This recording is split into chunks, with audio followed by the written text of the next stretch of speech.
Umakukaw ay telo hay tapuay.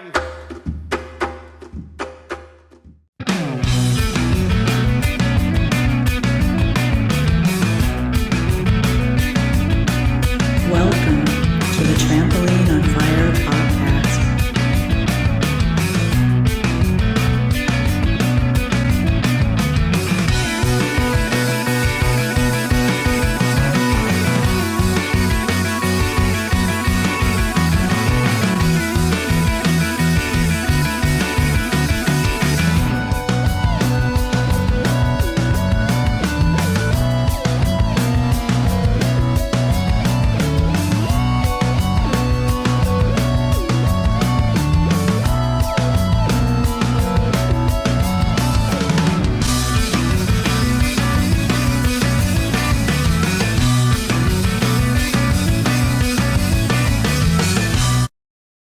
Aloha kaua. This is the Trampoline on Fire podcast.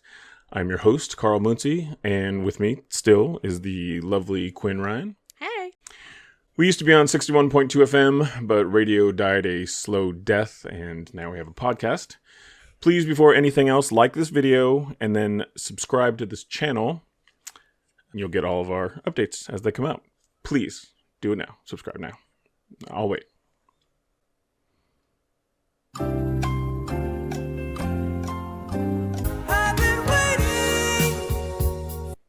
You think that's long enough?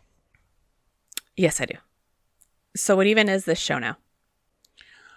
It's a variety type show. We'll have some music. We'll have some interviews. We'll have some pointless banter. Right on. Didn't you used to have a variety type of show? I did a long time ago. It was called Things for Your Head. This is Zach from Rage Against the Machine. You're watching Things for Your Head. Check it out. It was fun. It didn't last that long. Trampoline on Fire. This is TOF episode number 2. TOF. It's 2 less syllables. Laugh track, really? I like it. Okay. Okay, so the theme of this episode is nutball stories. Our last episode, we asked you for submissions, and we got a couple of good ones.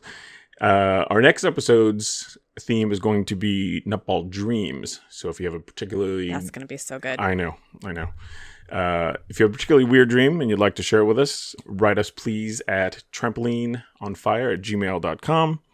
And you can either write it in, or if you want to come on the show and videotape it, we can do it face-to-face, or screen-to-screen, as it were. Dude, the trampoline is aflame right now. I am totally fracking serious, man. Okay, so we will tell a few of our own stories. Yes, Quinn, you have some? Yes, a couple. Okay, I have a few short ones, and I thought of most of them today.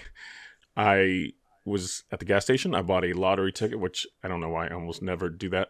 And it reminded me of a story when I was in high school. A friend of mine had bought a lotto ticket, and he's watching it live on TV as they're reading the numbers. And he starts like shaking and freaking out, going, oh my God. And I thought he was just messing around. So it was me, him, and his dad in the room, and he hands the ticket to his dad. And his dad goes, holy shit, you got all the numbers. And so they start jumping up and down and high-fiving. And it was all the right numbers, all 6 of them or whatever it was. But he had Wednesday's number for Saturday's ticket. So he had all the right numbers, but was 4 days off. So that is the worst heartbreak. Yeah. It's one of those things I wish, my those moments gosh. you wish you had caught on videotape for some weird reason. Oh my gosh. Okay, so let's get to one of the submissions. You want to read us in? Okay, yeah. So our first submission is from Derek Green in Connecticut, and his story is about Disneyland. The day Captain EO almost killed me. This story is about the day that Disneyland closed for the very first time in its history due to weather conditions. This was a rainy day, I think in '88, and the park was just flooding all over the place. So they closed the park, sent everybody home, and I was working there as one of those guys dressed in all white, sweeper with a little broom that you twirl and walk around, doing nothing. And they called me back behind the Space Mountain area backstage and took me to a room I'd never been in, which was the control room for the Captain EO show. You walk down to get into that theater, so it's subterranean, and the control room is also subterranean. And what they've got in there is this high-tech control room, including lasers, right? Because lasers shoot across the show. And so they took me to this room called the laser room, quote unquote, no sharks, but there were lasers. And a big table in the center of the room with a big flat electric component on top, which was the laser. And they brought me there because there was a big wall in the room and water was running in a sheet down this like 10-foot wide concrete wall and hitting the floor and starting to flood the room. What they had figured out to do was to prop a water vac nozzle against this wall where all the water was coming down and suck it into this big gigantic water vac. But what they were so concerned about in this room was the fact that this was high-tech equipment, expensive, semi-dangerous, and therefore it had a safety system installed that included the doors completely shutting the room off airtight and it filling with halon gas. So they were very keen on telling me that, listen, if something goes wrong in here, you've got seconds to get out of the room because the room will shut, fill with gas, and you will die, right? So they sat me down and they said, okay, Morrissey, just sit here. Okay, Morrissey, got to clarify that. When you worked at Disneyland, you got a name tag, and they were very strict about the name tags that they gave you, and it had to be the name on your ID and everything. But I somehow convinced this woman that worked back in costumes to make me a tag that said Morrissey on it. So they sat me down in this big, gigantic, plush, green, 1970s era chair and said, all right, sit here, and this is your job. You know, just water vac water all day. So they sat me down. They left. I was by myself. I don't know how much time passed, but I fell asleep in that chair. And I don't know for how long. But I woke up, and sure enough, the water was now pouring down this wall, and the water vac was overflowing, and the room was filling up with water. And I just flipped out. But I didn't run out of the room. The guy went and grabbed the water vac and went and emptied it and brought it in and kept trying to suck, water out and catch up with the problem. And luckily the thing never triggered. I didn't die, obviously. But that's the day that Captain EO almost killed me. Maybe it's just me, but I think death at Disneyland would be a good way to go. You have some pretty crazy Disneyland stories, right? I have a lot of Disneyland stories. Now, do you want nice ones or nefarious ones? Nice ones are boring. They're not that bad. So, I've been in Disneyland jail twice. Okay. So, first time is not that interesting of a story. It's just one teenager trying to sneak another teenager in on his annual pass before they had barcodes. But the second time, so my late wife once showed me the plastic apple off of the Snow White ride that the witch holds in her hand that her and her friends had stolen from the ride on her 16th birthday, and they all signed it. I was like, well, that's crazy. And she's like, no, Disneyland's in on it. I asked her to elaborate, and she said that, well, if you go in the morning, there's almost always an apple in the witch's hand. If you go in the evening, it's almost always gone. But instead of nailing it or gluing it down, they just replace it with another apple every day, so they're kind of in on the joke. And sure enough, I looked, because we were there like 3-4 times a week. We lived right next door. And she was right. In the mornings, there was an apple. In the evenings, it was gone. So I thought they were in on it. So fast forward many years, I was there with my friend Franklin. I don't drink anymore, but that night, I'm pretty sure we paid for the Uva Bar's rent. And we went in, and I told him a story about the apple. So he decided he was going to jump off and grab the apple. Well, he did jump off the ride in motion. And everything, music slowed down, ride slowed down, and everything, lights came on, came to a stop, so he puts the apple back up in the witch's hand. And this teenager comes running by going, sorry guys, everyone stay seated, we'll figure out what's wrong. And then he came back going, so why am I here? And we just said, no, we're not doing this. So we decided to turn it into an adventure and just laugh about the whole thing, and a lot. And weren't being dicks about it, but we weren't having it. So we got there and we said we didn't have our ID or our tickets, and they said they were going to call the cops for trespassing and thieving the apple. We're like, the apple's still there. So they did call the cops, and this cop walks up, and we're behind this glass pane window, and you can see the cop doing this, like. So he did this and walked away, and we're busting up laughing. We're pointing at the security, and so they let us go. So it was fun. That's my last time in Disneyland, Joe. And I'm also wondering too, how small the fine print is in like the, employment contract that says you might die. Like, is that okay with you? Yeah, Death at Disneyland would be a good band name. Yes, yeah. So speaking of band names, let's take a break from stories, and Okay. you want to read us into this week's music video, please? Okay, this week's music video is from the band called Winds of Promise, and the song is The Circumstance. Okay, let's check it out.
Okay, that was Winds of Promise with The Circumstance as a dope tune.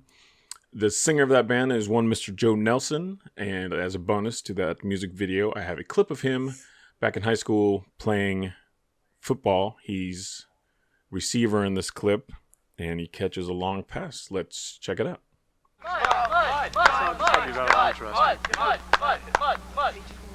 Go double niner. He's afraid he's gonna get his beard dirty. Right here, right here. Here you go! Hit him! Oh, fucking Christ! Fuck! The only reason it's so funny to me is because it was a long time ago, and I happen to know that Joe was fine. No one finds it more funny than Joe, by the way. I happen to know that. I thought you didn't like videos of people getting hurt. I pick my spots. For instance, I love ridiculousness. Yeah, I won't be doing Chanel West Coast. What? No, I don't want to. All right.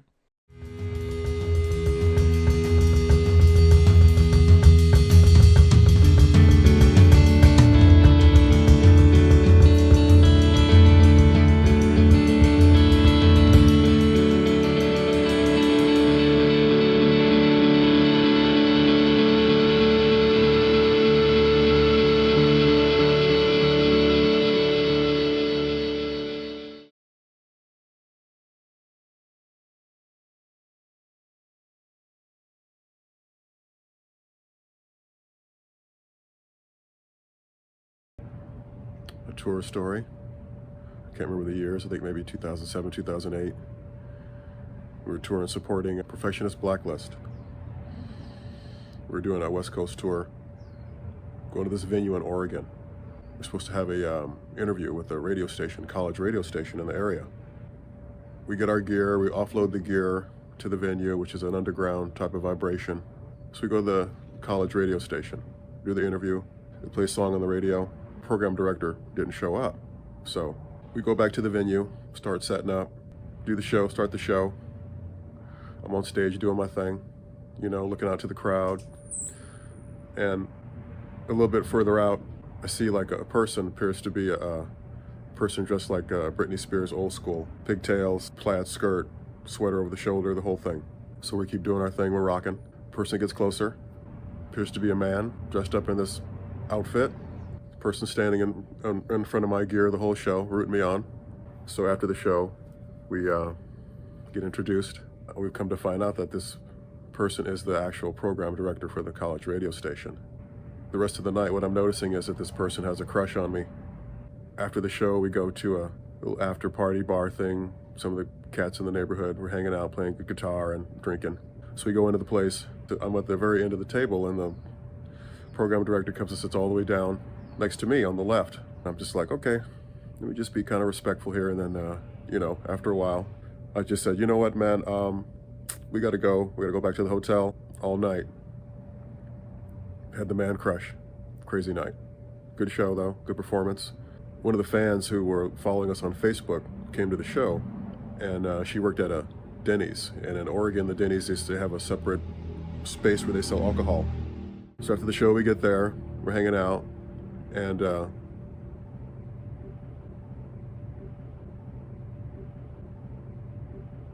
that whole situation is another story in itself alone. So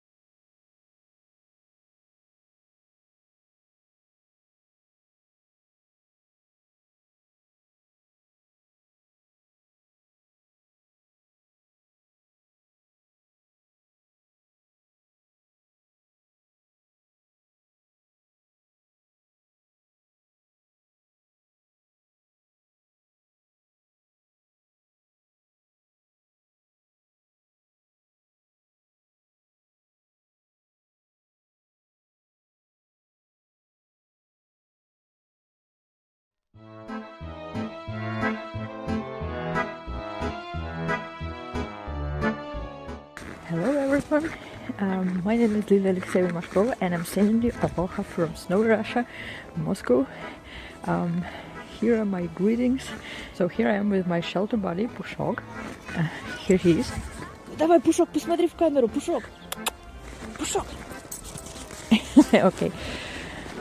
So again, greetings to everybody from our snowy place. So have you ever been to Russia?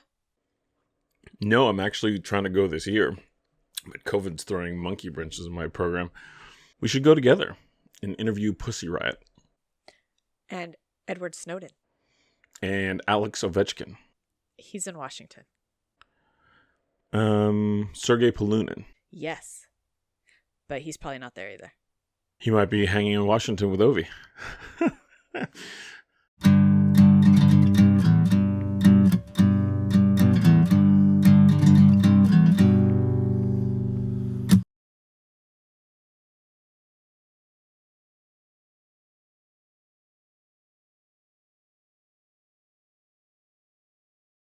Here's a story with a beautiful view in the background. When I was about 13 years old, we were having a bonfire down at the beach in California. And we were having lots of fun and doing bad things, drinking and other things, and having a bonfire, but you weren't supposed to.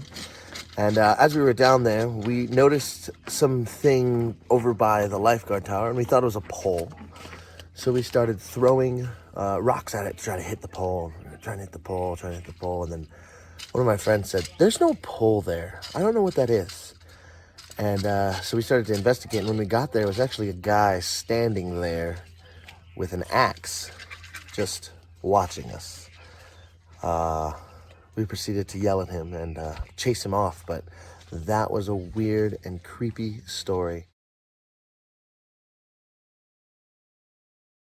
Hi, my name is Leia, and I work at a museum. Here at the museum, we have flesh-eating beetles. Yeah, they're called dermestid beetles, and we use them to clean off roadkill and whatnot. And I have to deflesh the roadkill and everything else, so it's pretty gory, actually. But, really interesting, and it helps these poor animals that get hit be, used for science instead of just being tossed in the trash. Last May the 4th, I was out with all of my kids, Jedi gear and all, because my name's Leia, so of course we celebrate May the 4th. And there we are in the middle of our neighborhood, putting a very, very squished poor little turtle into a bag. After we pick it up, we freeze it for a week, and then we have to defrost it again. That does not smell good at all. But once we've got it defrosted again, then we have to go and deflesh the whole thing. So, we have to peel all the skin off. We have to get all the muscles out, mostly because the muscle parts, the flesh will rot before the beetles will get to all of it, and it'll just stink the whole place up. So once we do that, we put it into the beetles over here. So let me show you them real quick. Everybody likes this. And they're actually over here, if you can see, they're eating this little skull right here. So there's some gnarly beetles inside of there. Y'all can see in there. Accidentally got one of the larvae on me. There he goes. See? He's friendly. But they do a really great job. Like over here, I showed you the carapace here that we put back together. Yes, still squished, but we managed to get it mostly back together. The plastron here, which is really quite cool. And then, of course, I have the entire skeleton here as well. We have a whole bag of cute little feetsies and all kinds of stuff. They have some crazy long toenails. Now, this one here, we've established, is a red-eared slider, which is an invasive species to California. So somebody had him as a pet and probably dumped him in the pond or dumped his grandpa in the pond. Pretty cool, kind of crazy and gory. We also do birds and coyotes. We also have a bobcat that's been donated to us that didn't have room in our freezer. I have to go back and pick it up, but it really does gross some people out that we're cutting flesh. And, it all just looks like chicken to me. So then I can't eat chicken for like a week, but that's okay. That's what steak is for. That's such an interesting job. You know what job I think I'd be good at? A bounty hunter. Yeah, I can see you being a good bounty hunter. Speaking of, why don't you read us into our next submission? Okay. Our next submission is from Adam in Coalinga, California. Hello, everybody. My name is Adam Atkinson. I am a city councilman for the city of Coalinga. I also have a little side hustle going where I make soap and lotion and bath bombs, and you can look me up on Instagram, Rogue Nation Soaps. But in my day job, I am a bounty hunter, and I've been doing that for about 11 years. In the bounty hunting world, in the bail bond industry, you have about 180 days to find the person who doesn't go to court. And if you don't find that person within the 180 days, then your company owes the money to the court, whatever the totality of the bond is. So in this particular case, I was looking for a guy who had a $100,000 bond, and I had 108 days to find him. I had been looking for this guy for months, and this guy was just difficult to find. He just doesn't leave a trail wherever he goes. Around the 179th day, or it was the 179th day, I was able to locate who I thought was his girlfriend. Well, it turns out they had broken up 3 months before. She gave me a little information about him. She was able to tell me that he drove a silver Mercedes SUV, and she was able to tell me the partial license plate, but the last 3 of the license plate ended in 258. At this time, it was like 10 o'clock at night. It was the 179th day. It was so late, and I just thought, there's no way I'm going to find this guy. Forget it. I'm just going to take my partner home. So we did that. We got in my car. I was pissed off because I knew the boss was going to be pissed off at me. We get on the freeway and we get on this on-ramp to the next freeway. And when you get the on-ramp to the next freeway, it lets you off in the fast lane. We get onto the next freeway, and there's a car in front of us, and it kind of slows us down a little bit. Anyway, so I'm talking to my partner, and I'm talking about the idiot in front of me who's going 10 miles under the speed limit.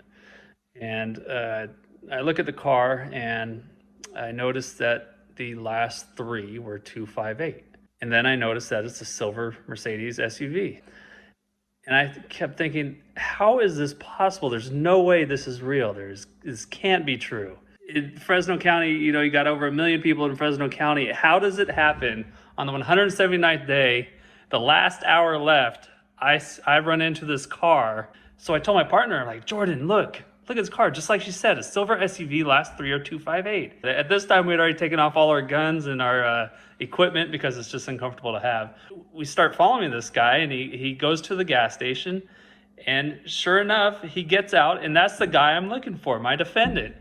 And he goes inside, and when he goes inside, we put on all our gear because we don't want him to see us, and he comes out, and we're sitting there waiting for him.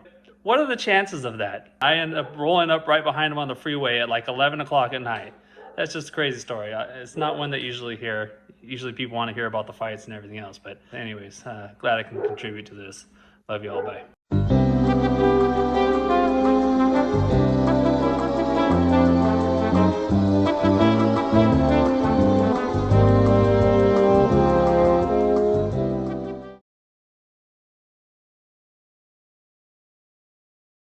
Today's episode of Trampoline on Fire is brought to you by Mahalo Airlines, which is now offering nonstop flights from Kauai to Wailuku, Hana, and Denver.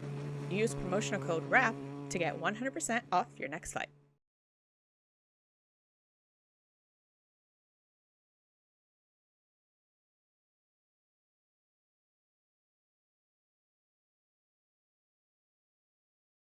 Aloha, this is Julie from Kauai. I'm going to tell you a crazy story. So a few years back, I was driving from Arizona with my mom in my 1967 Volkswagen bus, and we were cruising on the freeway in the middle of nowhere, and we got behind a white van, a gnarly looking, dirty, white panel van, no windows, creepy. And it was going really slow. So I passed him. And when I got up alongside him, he gave me the middle finger. And my mom was a little bit freaked out. We had to get gas, so we pulled over in Blythe.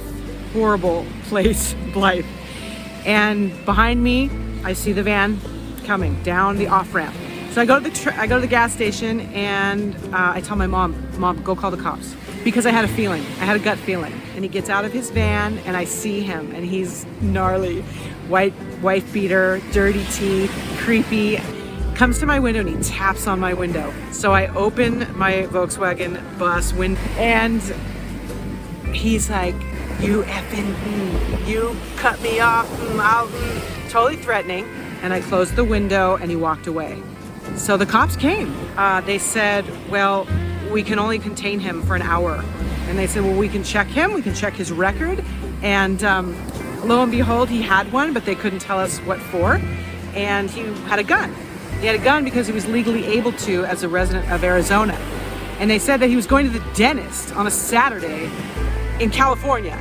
So my mom and I go to a Mexican restaurant, we're sitting there and we're kind of shaken up because we have a long trek to go to get to the next big city, which is Riverside. So we parked my bus at the police station across the street from this restaurant. We exit, and while we're crossing the street, I turn and there's the white van slowly coming down the street. And I'm like, Mom, you need to run. And she's like 100, she can't run. So we get across the street and we get to the police station and I'm banging on the locked door. So finally somebody comes, can we help you? And it's a cop dressed in a bunny suit. I said, what?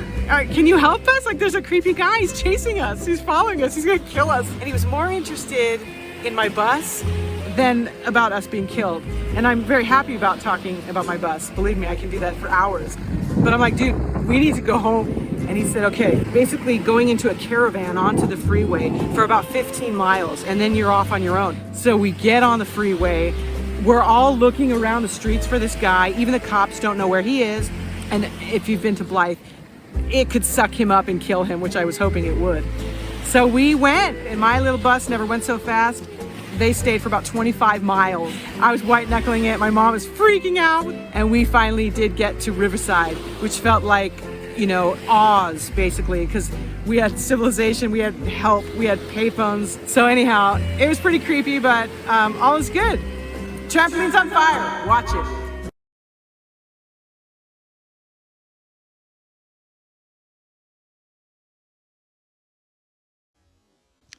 Greetings from Norway. Just kidding, I don't really talk like that, but this is Norway, and you are jumping on the trampoline on fire.